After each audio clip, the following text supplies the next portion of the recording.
Sur le vif.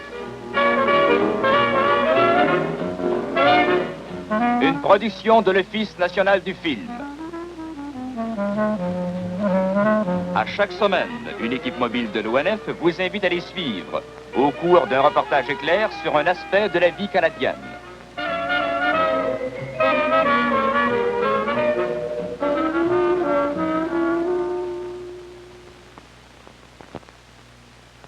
C'est Pierre Gauvreau qui vous parle. Les îles Saint-Pierre et Miquelon sont généralement connues par les récits des capitaines d'aventure, la contrebande, les naufrages et les grandes pêches. Ces îles minuscules sont situées à l'extrémité est du Canada. Ce territoire français, le plus ancien, et maintenant le seul que possède la France en Amérique du Nord, n'est qu'à quelques 15 000 de la côte sud-est de Terre-Neuve.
Bonjour monsieur.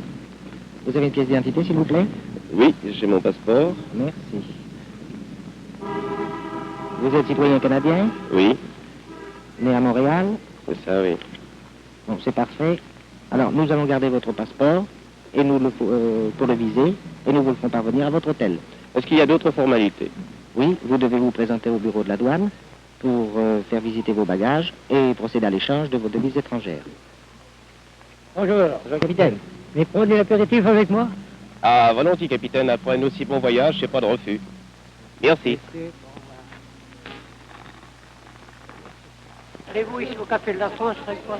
Oui, certainement.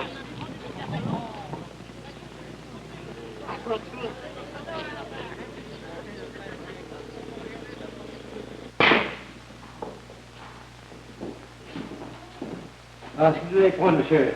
Un petit apéritif. Bonsoir monsieur. Bonsoir, monsieur. Bonsoir, monsieur. Vous désirez monsieur? Moi, il prenait un petit sadano. Eh bien, ce sera la même chose pour moi, s'il Vous vous êtes plaît. touriste monsieur? Oui, touriste, en quelque sorte, si vous voulez. Il y en a plusieurs cette année à Saint-Pierre. Oh oui, oui, nombreux. Ça s'intensifie d'année en année. Et surtout que nous avons des hôtels confortables, des maisons de pension.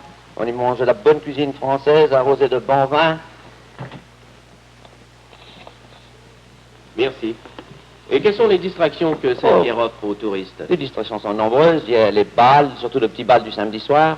On peut louer à Doris, aller pêcher une morue, un maquereau, se rendre à l'Anglade, voir la plage de l'Anglade qui est magnifique. Tous les touristes sont très heureux de leur séjour. C'est très intéressant. Bon, très bien, je vous reverrai. Bonsoir mon vieux. Au revoir. Bonsoir, madame. Bonsoir, capitaine. Bonsoir, monsieur. Bonsoir, madame. C'est quand même bizarre, cette situation de Saint-Pierre, enclave française, presque en territoire canadien. Ouais, elle n'est pas tellement bizarre, monsieur, puisque vous n'ignorez pas qu'autrefois, Saint-Pierre faisait partie de la Nouvelle-France. Tenez, voyez donc Maître Lefebvre, par exemple. Il est très documenté sur l'histoire de Saint-Pierre. Et où est-ce que je peux le trouver? Vraisemblablement à cette heure, vous le trouverez au jardin.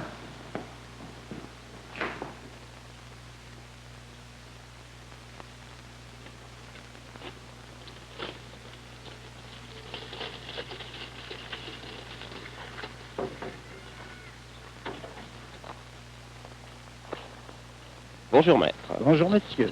On m'a suggéré de m'adresser à vous pour obtenir quelques renseignements sur l'histoire des îles Saint-Pierre et Miquelon.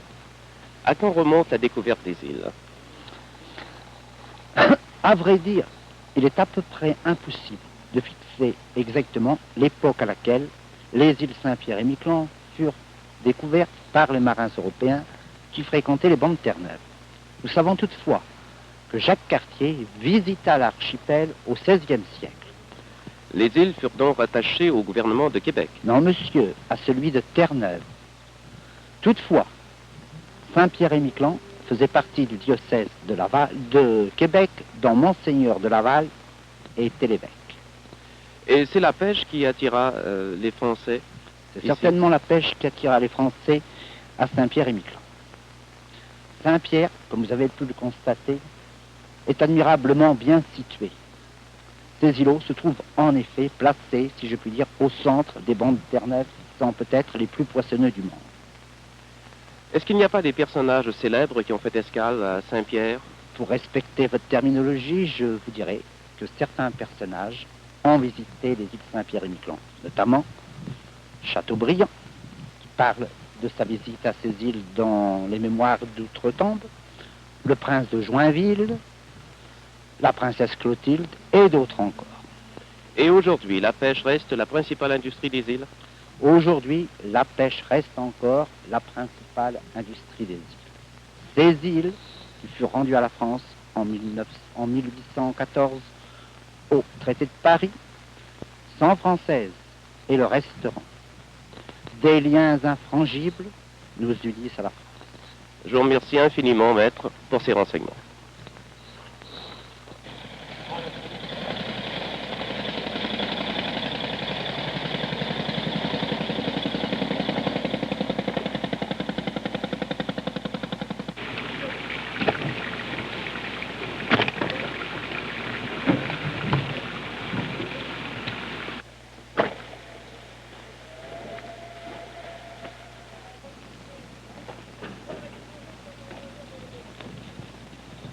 Vous avez terminé votre pêche maintenant. Mais oui, le travail est bientôt terminé. Et la pêche était bonne? Oh, une belle journée et une bonne pêche. Et vous venez maintenant faire livraison de votre poisson au frigo. Exactement. Dites-moi, comment ça fonctionne le frigo? Vous avez un droit à payer ou... Pas du tout. C'est un pouvoir syndical, c'est-à-dire que par majorité, les syndicats ont voté pour ou contre. 2 ont voté pour, 1 a voté contre. Alors tous les pêcheurs ne viennent pas porter le produit de leur pêche au frigo? Non, presque une moitié reste à saler la morue. Ah, cette morue salée est vendue? Et vendue pour les Antilles ou Porto Rico. Et les pêcheurs, comment s'arrangent-ils ensemble? Bien, voyez-vous, c'est assez différent. Vous avez des patrons pêcheurs avec un matelot, c'est-à-dire que le patron garde les 3/4 de la pêche et a tous les frais à sa charge, et le matelot prend le quart. D'autres sont exactement de moitié. Moitié des frais, moitié du gain. Et dans votre cas, vous pêchez avec votre fils? Oui, c'est exact, là je garde tout. C'est une affaire familiale. Exactement. Et une bonne pêche, ça représente combien en moyenne? Alors, une bonne pêche, quand on atteint 1500 livres, c'est une bonne pêche. Enfin, quand on a 1000 livres, c'est une journée bien sauvée. Bon. Mais on cherche toujours un maximum. Je vois. Alors je vous laisse à votre travail, vous en avez pas mal devant vous, et moi je vais en profiter pour aller visiter le frigo. On vous le fera visiter avec plaisir, monsieur. Bien.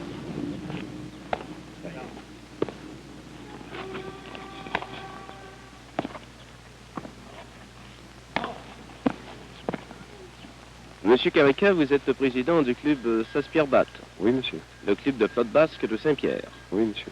C'est un jeu qui m'apparaît très intéressant, mais que nous ignorons malheureusement complètement au Canada. Mais comment se fait-il qu'à Saint-Pierre, qui soit si loin du Pays basque, on y joue ce jeu national des Pyrénées? Eh bien, parce que les Basques vinrent ici au début très nombreux et apportèrent avec eux ce qu'ils avaient. Et avec cela, ils apportèrent leur jeu national, qui est la pelote basque. Comment s'appelle le mur sur lequel on lance la pelote? Le mur s'appelle le fronton. Et ce fronton, primitivement, était en bois. Et pour des raisons quelconques, le fronton disparut. Il fut rebâti tel qu'il est maintenant, en ciment armé. Et ce gant en osier avec lequel on lance la pelote, comment s'appelle-t-il? Le gant s'appelle la chistera. C'est un mot basque? Je ne crois pas. Il est plutôt d'origine espagnole, parce que cesto en espagnol veut dire panier. Panier. Est-ce que je peux en voir un de près? Oui, monsieur. Eugène. Le voilà, le panier. Et où attrape-t-on la balle avec ce panier? Ici. D'ailleurs, voilà. Comme ça. Et on la laisse rouler dans le panier. La balle roule, mais ne doit pas bondir dans le gant. Et le jeu se fait du poignet, du bras ou... Le jeu se fait avec le poignet, le bras et les doigts. Les doigts impriment un mouvement de redressement du gant. Le poignet force, parce que au bout de l'avant-bras, le poignet donne la force lui-même. Et le gant est cousu à même le panier pour lui donner plus de force. En plus, le gant Et enfin, chaque joueur choisit son gant, bien que le panier reste le même pour tous. Je vous remercie, monsieur. Maintenant, monsieur, pourriez-vous m'expliquer les règles générales du jeu de la pelote basque? Ces règles sont très simples, mais il suffit d'abord de regarder le jeu, puis il sera plus facile de les comprendre. La partie assistera se joue habituellement 3 contre 3. Les joueurs sont distingués par des ceintures, qui est pour un camp bleu, pour l'autre camp rouge. Mais ici, la partie a lieu 2 contre 2. Maintenant, le jeu débute par le buteur, c'est-à-dire un camp qui a tiré pile ou face, qui engage le point. Et le point dure tant qu'un partenaire n'aura pas manqué la balle. 1-0. Batte et tabaté. Monsieur le maire, vous regardiez la partie. J'en suis très heureux, je vais en profiter pour vous poser quelques questions, si vous le permettez. Oui. Vous avez combien d'administrés dans la commune? Ici, nous avons administré, quand on les emprunts, j'en ai 300, 3500 environ. Là. Et alors, comme votants, nous arrivons à 2002 à 2500. Les femmes ont le droit de vote. Les femmes votent à Saint-Pierre. Et comment l'administration d'une municipalité française se compare-t-elle avec celle d'une municipalité canadienne? Elles sont un peu différentes de ce fait qu'au Canada, on élit les échevins par quartier, les conseillers par quartier, et l'élection du maire se fait par la population elle-même. Ici, c'est tout à fait différent. C'est la majorité du conseil municipal qui élit son maire. Et les pouvoirs du maire se comparent à ceux du maire canadien? À peu près. Là, il y a une exception, c'est que le maire ici peut marier, fait les mariages où il délègue ses pouvoirs au premier adjoint. Et quelles sont les origines de la population des îles Saint-Pierre et Miquelon? Les Basques, la Basquerie, la Normandie et la Bretagne. Alors, monsieur le maire, je vous remercie infiniment de vous être prêté à ces questions.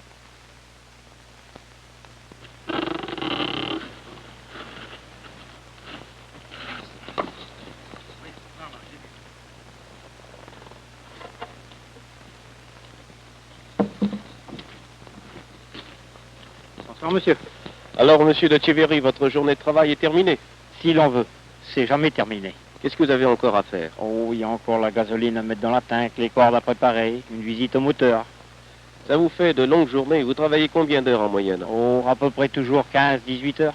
Et vers quelle heure allez-vous repartir demain matin? Oh, entre 3 et 4 heures, c'est régulier. Eh, c'est de bonne heure, ça. Ah. C'est un dur métier. Oui, mais on est content quand ça donne.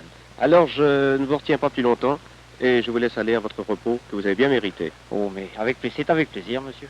Bonsoir, monsieur. Bonsoir.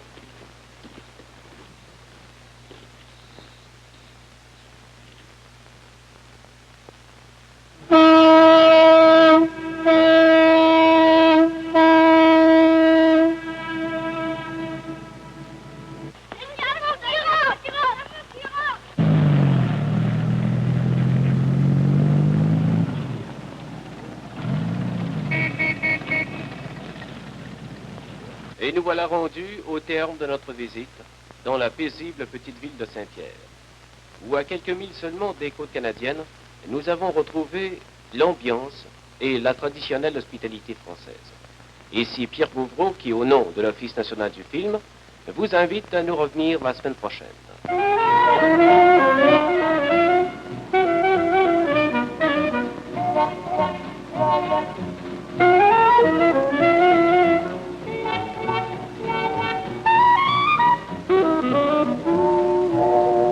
C'était une production de l'Office national du film.